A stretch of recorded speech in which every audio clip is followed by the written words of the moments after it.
ಎಲ್ಲರಂತೆ ನನಗೂ ಪಳಪಳ ಹೊಳೆಯೋ ಸೀರೆ, ಹಣೆ ತುಂಬ ಕುಂಕುಮ, ಮುಡಿಗೆ ಮಲ್ಲಿಗೆ ಹೂವು, ಕೈ ತುಂಬ ಬಳೆ ಇವೆಲ್ಲ ಹಾಕಿಕೊಂಡು ಭಿನ್ನತಿಯಂತೆ ತಿರುಗೋ ಆಸೆ.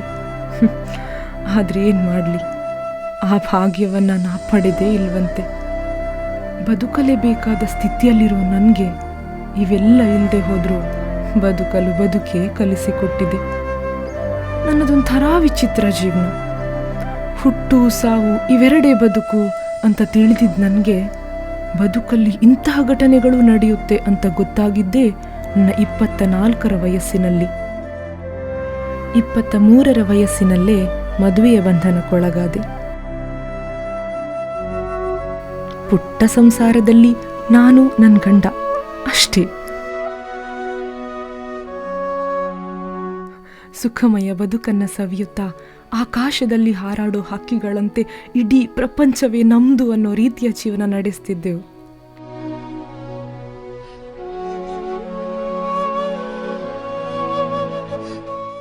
ನಮ್ಮೀ ಪುಟ್ಟ ಪ್ರಪಂಚಕ್ಕೆ ಇನ್ನೊಂದು ಪುಟ್ಟ ಜೀವದ ಆಗಮನ ನಮ್ಮಲ್ಲಿ ಇನ್ನೂ ಉಲ್ಲಾಸ ತಂದಿತ್ತು.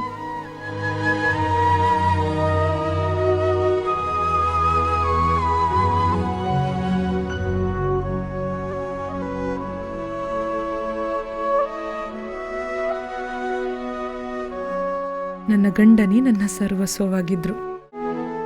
ನನ್ನ ಸಣ್ಣ ಪುಟ್ಟ ಬಯಕೆಗಳನ್ನು ತೀರಿಸ್ತಿದ್ರು. ಅದೆಂತಹದೇ ಬಯಕೆ ಇರಲಿ, ಹೇಳಿದ ಮರುಕ್ಷಣನೇ ತೀರಿಸ್ತಿದ್ರು. ಏನೇ ಕೇಳಿದ್ರು ನೀಡ್ತಿದ್ರು.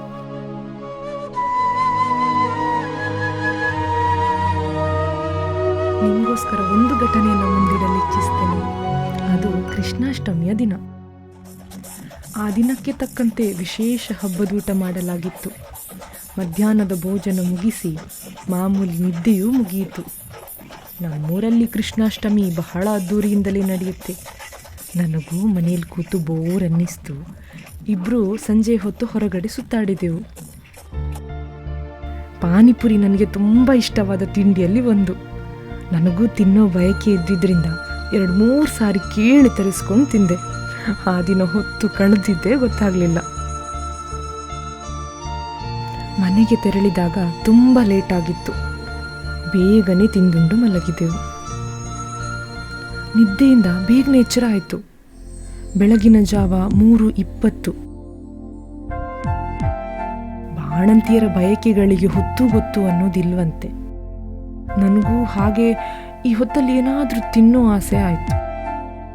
ಆರಾಮಾಗಿ ಮಲಗಿರೋ ಗಂಡನನ್ನೆಬ್ಬಿಸಲು ಮನಸ್ಸೊಪ್ಪದೇ ಇದ್ರೂ ನನ್ನ ಪುಟ್ಟಕಂದನ ಹಸಿವನ್ನು ನೀಗಿಸೋ ಕರ್ತವ್ಯ ನನ್ನದಾಗಿತ್ತು. ಹೇಗೋ ಗಂಡನನ್ನು ಎಬ್ಬಿಸಿ ನನ್ನ ಚರ್ಮುರಿ ತಿನ್ನೋ ಬಯಕೆಯನ್ನು ಅವರ ಮುಂದಿಟ್ಟೆ. ಇದಕ್ಕೆ ಇನ್ನವರ ಪ್ರತಿಕ್ರಿಯೆ ಹೇಗಿರುತ್ತದೋ ಅನ್ನೋ ಯೋಚನೆಯೂ ನನಗಿರಲಿಲ್ಲ.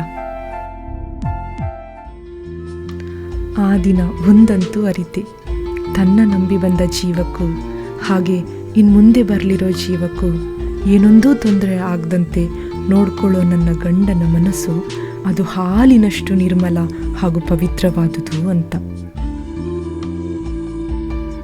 ಹೀಗೆಯೇ ಕಾಲವೇನೋ ಉರುಳುತ್ತಿತ್ತು. ನನಗಾಗ ಬಾಣಂತನದ 7ನೇ ತಿಂಗಳು. ಬಸುರಿಯ ಆಸೆ ತೀರಿಸೋ ದಿನವೂ ಹತ್ತಿರವಾಗಿತ್ತು. ಡಿಸೆಂಬರ್ 1ನೇ ತಾರೀಕು ನನ್ನ ಸೀಮಂತದ ದಿನ. ನನಗಿಷ್ಟವಾದ ಎಲ್ಲ ವಸ್ತುಗಳು ನನ್ನ ಉಣ್ಣೋ ತಟ್ಟೆಯಲ್ಲಿದ್ದವು. ಸೀಮಂತವು ವಿಧಿವಿಧಾನಗಳೊಂದಿಗೆ ಮುಗಿಯಿತು.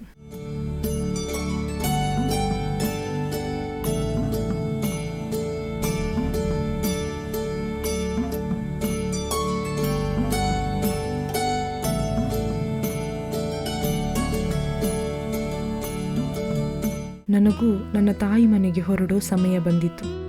ಬಳಿಕ ಹೀಗೆ 1 ತಿಂಗಳು ಬರೀ ಫೋನ್ನಲ್ಲೇ ಮಾತಾಡ್ತಿದ್ವು. ತಿಂಗಳ ಕೊನೆಯಲ್ಲಿ ಹೆರಿಗೆಗೆ ನಾನು ಗಂಡನ ಮನೆಗೆ ಹೋಗುವುದಾಗಿ ನಿಶ್ಚಯವಾಗಿತ್ತು. ಅಂದು ಡಿಸೆಂಬರ್ 30. ನಾನು ನನ್ನ ನಿತ್ಯ ಕರ್ಮಗಳನ್ನು ಮುಗಿಸಿ ಮಧ್ಯಾಹ್ನದ ಹೊತ್ತಿಗೆ ಗಂಡನಲ್ಲಿ ಫೋನ್ ಮಾಡಿ ಮಾತಾಡಿದ್ದೂ ಆಯಿತು.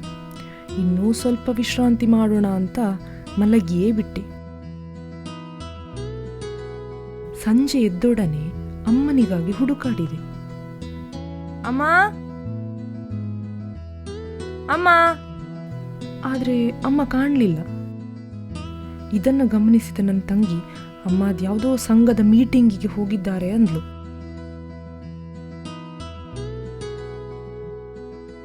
ಮನೆ ಯಾಕೋ ಬಿಕೋ ಅನ್ನುತ್ತಿತ್ತು. ಮನದೊಳಗೆ ಏನೋ ಒಂದು ರೀತಿಯ ಆತಂಕವೂ ಇತ್ತು. ಆದರೆ ಅದೇನೆಂದು ನನಗೇ ತಿಳಿದಿರಲಿಲ್ಲ. ಪ್ರತಿದಿನ ಹೆಚ್ಚೆಂದ್ರೂ 7-8 ಬಾರಿ ಕರೆ ಮಾಡ್ತಿದ್ದ ನನ್ನ ಗಂಡನಿಗೆ ಈ ದಿನ ಯಾಕೋ ನನ್ನ ನೆನಪೇ ಇಲ್ಲದ ಹಾಗಿತ್ತು. ಸರಿ, ಏನೋ ಬ್ಯುಸಿ ಇದ್ದಿರಬೇಕು ಅಂದ್ಕೊಂಡು ನಾನೇ ಫೋನ್ ಕಾಲ್ ಮಾಡಿದೆ. ಆದರೆ ಆ ಕಡೆಯಿಂದ ಯಾವುದೇ ಉತ್ತರ ಬರಲಿಲ್ಲ. ಒಂದು ರೀತಿ ಭಯದಲ್ಲಿದ್ದರೂ ರಾತ್ರಿ ಹೊತ್ತು ನನ್ನ ಆತ್ಮೀಯ ಗೆಳತಿ ಜೊತೆ ಚಾಟಿಂಗ್ನಲ್ಲಿದ್ದೆ. ಅವಳ ಮನೆ ಮತ್ತು ನನ್ನ ಗಂಡನ ಮನೆ ಹತ್ತಿರವಾಗಿದ್ದರಿಂದ ಅವಳನ್ನು ವಿಚಾರಿಸಿದಾಗ ಆ ಕಡೆ ಪವರ್ ಕಟ್ ಇದೆ ಎಂದು ತಿಳಿಸಿದ್ಲು. ಆದರೂ ಯಾಕೋ ಮನಸ್ಸು ನಂಬ್ತಿರ್ಲಿಲ್ಲ. ಒಮ್ಮೆ ಇವ್ರ ಜೊತೆ ಮಾತಾಡಿದ್ರೆ ಸಾಕೆನ್ನಿಸಿತ್ತು. ನಿದ್ದೆಯೂ ಬರ್ತಿರ್ಲಿಲ್ಲ. ಮೀಟಿಂಗಿಗೆ ಹೋಗಿದ್ದ ಅಮ್ಮನೂ ವಾಪಸ್ಸಾದರು. ಆದರೆ ತುಂಬ ತಲೆನೋವು ಅಂದರು. ಬೇಗನೆ ಊಟ ಮುಗಿಸಿ ಮಲಗಿಯೇ ಬಿಟ್ರು. ನನಗೂ ನಿದ್ದೆ ಬಾರದ ಕಾರಣ ಗೆಳತಿ ಜೊತೆ ತುಂಬ ವಿಷಯಗಳ ಚರ್ಚೆಯೂ ಆಯಿತು. ಮಧ್ಯರಾತ್ರಿ ಕಳೆದ್ರೂ ಕಣ್ಣಿಗೆ ನಿದ್ದೆ ಬಾರದಂತಾಯಿತು. ಎಂದಿಗೂ ನನ್ನ ಆರೋಗ್ಯದ ಬಗ್ಗೆ ವಿಚಾರಿಸಲು ಬಾರದ ದೂರದ ಸಂಬಂಧಿ ಆ ದಿನ ಬಂದದ್ದನ್ನು ನೋಡಿ ಅಚ್ಚರಿಪಟ್ಟೆ. ನನ್ನ ಭಾವ ಕೂಡ ಬೆಳ್ಳಂಬೆಳಗ್ಗೆ ಮನೆಗೆ ಧಾವಿಸಿದ್ದನ್ನು ನೋಡಿಯೂ ಆಶ್ಚರ್ಯಪಟ್ಟೆ. ಆಗಲೇ ಅವರು ಯಾರಲ್ಲೋ ಫೋನಲ್ಲಿ ಮಾತಾಡೋದನ್ನು ಗಮನಿಸಿದೆ. ಸಣ್ಣ ಆಕ್ಸಿಡೆಂಟಾ? ಎಲ್ಲಿ ಆಸ್ಪತ್ರೆ? ಏನೂ ತೊಂದರೆ ಇಲ್ಲ ತಾನೆ? ಸರಿ, ಈಗಲೇ ಹೊರಟೆ. ಹೀಗೆಲ್ಲ ಮಾತಾಡೋದನ್ನು ನೋಡಿ ಮನಸ್ಸು ತುಂಬ ವಿಚಲಿತವಾಯಿತು. ಕೂಡಲೇ ನನ್ನ ಹತ್ತಿರ ಬಂದು, ಬಾ ಮಗ, ಆಸ್ಪತ್ರೆಗೆ ಹೋಗಿ ಬರುವ. ಆಕ್ಸಿಡೆಂಟ್ ಆಗಿ ನಿನ್ನ ಗಂಡನಿಗೆ ಸಣ್ಣ ಪುಟ್ಟ ಗಾಯವಂತೆ, ಏನೂ ಗಾಬರಿಯಾಗೋ ವಿಷಯ ಇಲ್ವಂತೆ ಅಂದರು. ಇದನ್ನು ಕೇಳಿಯೇ ನಾನೆಲ್ಲವನ್ನು ಕಳೆದುಕೊಂಡೆ ಅಂತ ಮನಸ್ಸು ಹೇಳತೊಡಗಿತು. ಭೂಮಿಯೇ ಒಡೆದು ಹೋದಂಥ ಅನುಭವವಾಯಿತು. ಅದೇನು ಮಾಡಬೇಕೆಂದು ತೋಚದೆ ನಾನು ನಂಬಿದ ದೇವರುಗಳನ್ನು, ಇಷ್ಟ ದೈವಗಳನ್ನು ಪ್ರಾರ್ಥಿಸಿದೆ. ಆದರೂ ಯಾಕೋ ಎಲ್ಲ ನನ್ನ ಕೈಬಿಟ್ಟ ಅನುಭವ ಆಗ್ತಾ ಇತ್ತು. ಎಲ್ಲ ಸರಿ ಹೋಗುತ್ತೆ ಅನ್ನೋ ಭರವಸೆಯೊಂದಿಗೆ ಆಸ್ಪತ್ರೆಗೆ ಎಲ್ಲರೂ ಹೊರಟೆವು. ಆದರೂ ಮನಸ್ಸೊಪ್ತಿರಲಿಲ್ಲ. ಆಸ್ಪತ್ರೆಯ ಹೊರಾಂಗಣಕ್ಕೆ ಬಂದೊಡನೆ ನಾನು ಗಮನಿಸಿದ್ದು ಅಲ್ಲಿ ನೆರೆದಿದ್ದಂತಹ ಜನಸಂದಣಿ. ಹಲವರ ಮುಖಪರಿಚಯ ನನಗಿತ್ತು. ಅವರೆಲ್ಲ ನನ್ನ ಗಂಡನ ಗೆಳೆಯರು. ಆ ಗುಂಪಲ್ಲಿ ನನ್ನ ನೆಚ್ಚಿನ ಗೆಳತಿಯೂ ಇದ್ದದನ್ನು ಗಮನಿಸಿದೆ. ಇವರೆಲ್ಲರನ್ನ ನೋಡಿ ಮನಸ್ಸೇಕೋ ಕೈ ಬಿಟ್ಟೇ ಬಿಟ್ಟಿತು. ನೆಲ ಕುಸಿದು ಬಿದ್ದಂತಾಯಿತು. ಎಲ್ಲರೂ ನನ್ನನ್ನು ಆರಾಮಾಗಿರುವಂತೆಯೂ ಮಗುವಿನ ಬಗ್ಗೆ ಗಮನ ನೀಡುವಂತೆಯೂ ಎಚ್ಚರಿಸ್ತಿದ್ರು.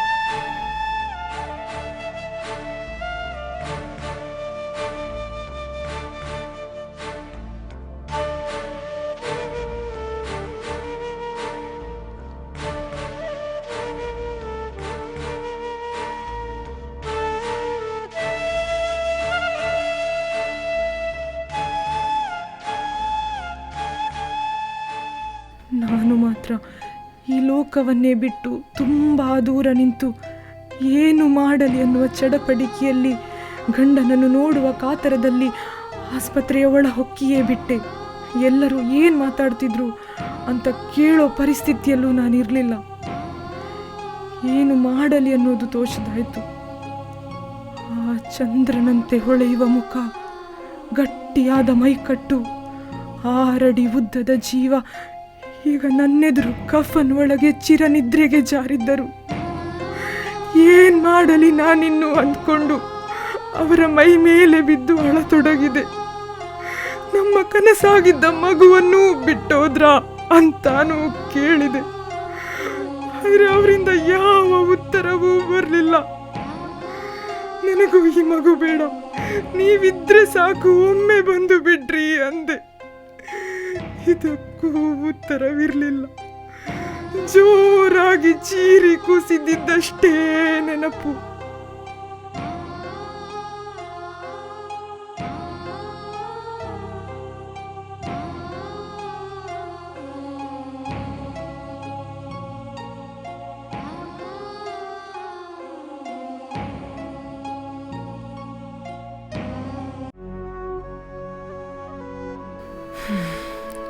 ನಂತರ ನನ್ನನ್ನು ನಾನು ಕಂಡಿದ್ದು ಮಂಗಳೂರು ನರ್ಸಿಂಗ್ ಹೋಮ್ನಲ್ಲಿ. ನನಗೆ ಪ್ರಜ್ಞೆ ಇರಲಿಲ್ವಂತೆ. ನನಗೆ ಎಚ್ಚರವಾದಾಗ ನನ್ನ ಪತಿಯ ಶವ ಸಂಸ್ಕಾರದ ಎಲ್ಲ ಕಾರ್ಯಗಳು ಮುಗಿದಿತ್ತು. ಇದಾಗಿ 2 ತಿಂಗಳು ಕಳೆದವು. ಎಲ್ಲ ವಿಚಾರದಲ್ಲೂ ಕೈಬಿಟ್ಟಿದ್ದ ಆ ದೇವರು ನನ್ನ ಮಡಿಲಿಗೊಂದು ಹೆಣ್ಣು ಮಗುವನ್ನಿತ್ತ ಆ ದಿನ ಮಾತ್ರ ದೇವರನ್ನೇ ನಂಬದ ನಾನು ಅವನಿಗೊಂದು ಕೃತಜ್ಞತೆ ಕೋರಿದೆ. ನನ್ನ ನೋವಲ್ಲೂ ಸಂತೋಷ ಕಂಡೆ. ನನ್ನ ಮನಸ್ಸಿನಲ್ಲಿ 100 ಚಿಂತೆ ಕಾಡ್ತಿದ್ರು. ಪುಟ್ಟ ಕಂದನ ಮುಗ್ಧ ಮೊಗವನ್ನು ನೋಡುತ್ತಾ ದಿನ ಕಳೀತಾ ಇದ್ದೇನೆ. ಆದರೂ ನಾವು ಅಷ್ಟು ಗಾಢವಾಗಿ ಪ್ರೀತಿಸಿದವರನ್ನ ಮರೆಯೋದಾದರೂ ಹೇಗೆ? ದಿನಗಳು ಉರುಳಿ ಹೋದವು, ವರ್ಷಗಳೂ ಕಳೆದು ಹೋದವು. ಅವರು ನನ್ನಿಂದ ದೂರಾಗಿ 3 ವರ್ಷಗಳಾದವು. ಮತ್ತೊಂದು ಜನ್ಮವೆಂದಿದ್ದರೆ ಆ ಜನ್ಮದಲ್ಲಾದರೂ ಒಂದಾಗಲು ಕಾಯುತ್ತಿರುವೆ. ಒಮ್ಮೊಮ್ಮೆ ಏಕಾಂತ ಎಡೆಬಿಡದೆ ಕಾಡುವಾಗ ಸಾಯೋಣ ಅನಿಸಿಬಿಡ್ತದೆ. ಆದರೆ ಇವಳ ನಗು ಮಾತ್ರ ನನ್ನನ್ನು ಪ್ರತಿ ಕ್ಷಣ ಬದುಕಿಸುತ್ತದೆ. ಹೌದು, ಇವಳೇ ನನ್ನ ನಗುವಿನ ಕಾರಣ.